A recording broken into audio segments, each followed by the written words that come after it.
How's it going, everybody? Mike here, and in this video I want to go over everything you should know about Dragon Quest III HD 2D Remake, especially considering at the time of this video that I'm recording, it's only a couple days away from it releasing because this comes out on November 14th for PS5, Xbox Series X, S, and PC, along with Nintendo Switch. I'm sure many of you have already pre-ordered the game, but for those of you that have not yet or on the fence or just don't even know about the game, well, this is what this video is about, to go into details, give you more informed information about it so you can make a better informed decision if you want to get it right away or wait for a sale. And we do have a new mainline entry coming out soon. It's in the works, but it's taken a while. And in the meantime, well, we got this remake. We also have Dragon Quest 1 and 2 HD2 remakes coming out next year as well. And essentially, these first three games are going to cover the Erdrick arc.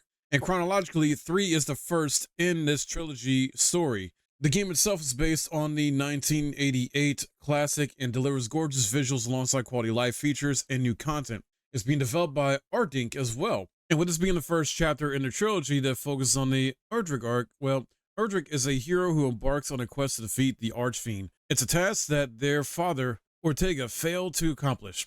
And at the best of the King of Arleon, Erdrick must now see it done. There's more to the story than meets the eye, but it's a classic tale of heroism. So when it comes to visual revamps, the biggest change with Dragon Quest III HD 2D Remake lies in its name. It's developed on Unreal Engine 4, but the key is the HD 2D look. Characters and enemies retain a classic sprite look, while the environments are in full 3D with realistic lighting and shadows. The contrast looks contemporary, but retains that classic look and feel that fans know and love. Side quests, of course, there's going to be side quests galore in this game. There's more to the game than just the main quest stuff. So if you're into side questing, well, you'll be happy with that. Players can take on side quests for additional rewards and XP in classic RPG fashion. One such side quest, as seen in recent gameplay, involves returning the Dreamstone to the fairies to lift a sleeping curse from Norvig village. The problem is finding it, and thus players venture to the underground lake. There are other side quests which can provide even more potent rewards, but other optional activities await, and I'll get into that later. You can customize party members' appearances as well, so if you played any of the more recent Dragon Quest titles, then it may come as a surprise that Erdrick is the only character with a connection to the plot in your party. You can recruit others to fill different roles and assist in combat, up to 4 maximum. Those aren't locked in stone either, as additional party members can be brought on and swapped out. And while Dragon Quest III HD2 Remake retains this, it offers more personalization for your party members. At Patty's party planning place, you can customize their appearances, names, and voices.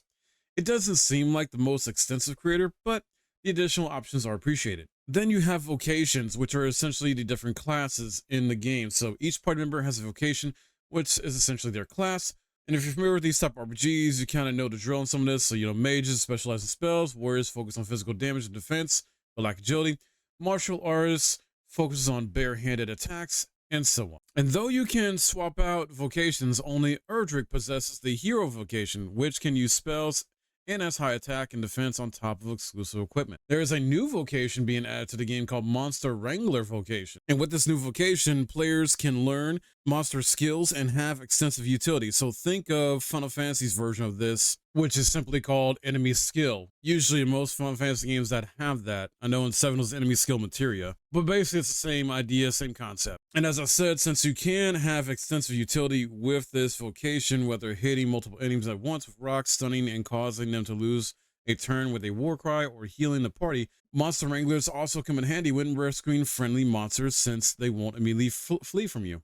You have monster arenas, so unlike in the original, monster arenas are much more involved, as players can use rescued monsters to create teams to compete in tournaments.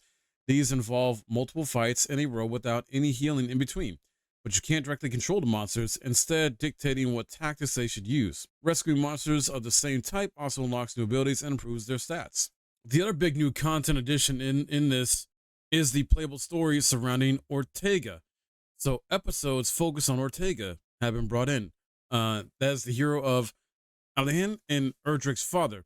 If you ever wondered what happened as he embarked on his quest to defeat the Archfiend, well, these new episodes should shed some light on this. So we'll also see his encounter with Samao, battle brand new enemies, and how his journey ultimately ended in the iconic volcano. When it comes to combat, as with many other titles in the series, combat is turn-based. Players and enemies take turns, with the former utilizing spells, weapon attacks, items, and other actions to achieve victory. It's pretty straightforward, and like the classics, the perspective shifts to first person whenever commands are executed. As far as your party tactics here, while you have direct control over party members, the remake also sports party tactics depending on the selected tactic. They'll adjust their approach. For example, Show No Mercy is for when you want the party to attack without holding back. Conserve MP limits their spell usage, while Fight Wisely balances offense and defense. Whether you seek control over every action or your character alone is up to you. This game has added combat speed options as well, so as enjoyable as combat can be, some might crave a faster pace, right? Dragon Quest III HD 2D Remake has 3 battle speeds: normal, fast, and ultra fast. Ultra fast may not seem all that essential, but combined with the new party tactics, it allows for quicker XP and gold farming. Basically, this is something that's standard in a lot of like remakes or remasters. I notice when it comes to older RPGs coming back in some way. They do this with Final Fantasy games as well. With some remasters, they add some quality life stuff where it makes grinding, farming so much faster by having that speed up options in battle, so you can just quickly level up or just get items, things like that. There are difficulty options. So regarding difficulty, the original Dragon Quest III ranks fairly above the rest. For those who want an even more challenging journey, the remake offers 3 difficulty options: Draken Quest, Dragon Quest, and Draconian Quest. On Dragon Quest, party members will deal more damage and bosses won't regenerate HP. Dragon Quest is the default difficulty, while Draconian Quest difficulty will push you to the limit, increasing the health pools of bosses and even awarding less gold and XP. There are graphical modes as well too in this. So according to the developer, when speaking to GameSpark, Xbox Series XS and PS5 players will have 2 graphical modes to choose from: graphics and performance. This is pretty standard when it comes to consoles, at least. The former is focused on resolution and graphics quality, while the latter is all about the frame rate, though exact specifics on both have yet to be revealed. How it runs on Nintendo Switch is also a mystery, though judging by the lowest requirements on PC, it wouldn't be surprising if it ran at 720 60 FPS. Then there's playtime. So the original Dragon Quest III is pretty decent sized role-playing game. Even if you stick to the main story, it's about 28 hours to complete on average, and this can go up to 33.5 hours for completionists. Though the developer hasn't outlined the total playtime of the remake, it will end up longer, especially with the addition of Ortega's episodes and new monster arenas. So yeah, with the new content, I would say probably looking at maybe 35. Well, if you're just doing main story, maybe 33 to 35 hours. I don't know, with the extra new content, I would say. But if you're trying to do side stuff too, or even being completionist, probably like 40 plus. That's just my speculation on that. And lastly, I want to talk about the additions here you can pre-order.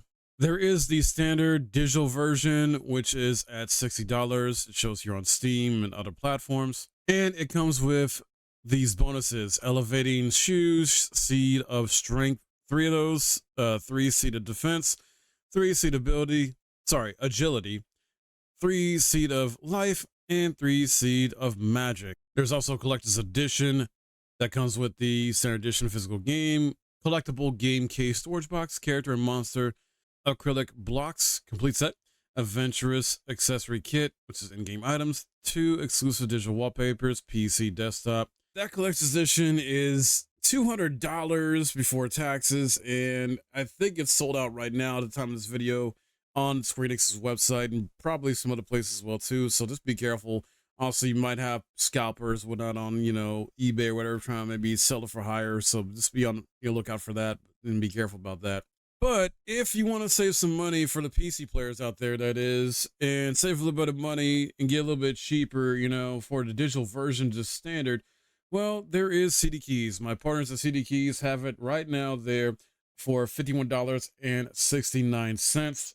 All you gotta do is check out the link in the description, click on that. There's no code you gotta enter, just click on the link. You log into your account on CD Keys, you add Dragon Quest III AC2 Remake to your cart, and you buy it and help support the channel that way. And that's all I got for you when it comes to everything you should know about Dragon Quest III AC2D Remake. I know me personally, I want to get this at some point. Won't be right away, most likely, but definitely want to check this out and get into more of these retro games that are coming back as what I never got a chance to play as a kid. And this honestly is from a legendary franchise of Dragon Quest. You know, Dragon Quest has been around such a long time, about the same time as Final Fantasy. So, and this is sort of like Square Enix's other big like franchise because RPGs outside of like Final Fantasy and Kingdom Hearts, of course, and a few others maybe. Yeah, I definitely am looking forward to it, checking it out, seeing others play it, see what comes of it. And then we got 1 and 2 remakes coming next year as well sometime to look forward to. And to hold us out until the next mainline game comes out. So what are your thoughts on this, guys? Are you going to get this day one? Is this wait for a sale? Or are you just not interested at all in this game? Let me know in the comments below. If you enjoyed this video and found it helpful, please hit that like, subscribe if you're new. My name's Mike. Thanks for watching.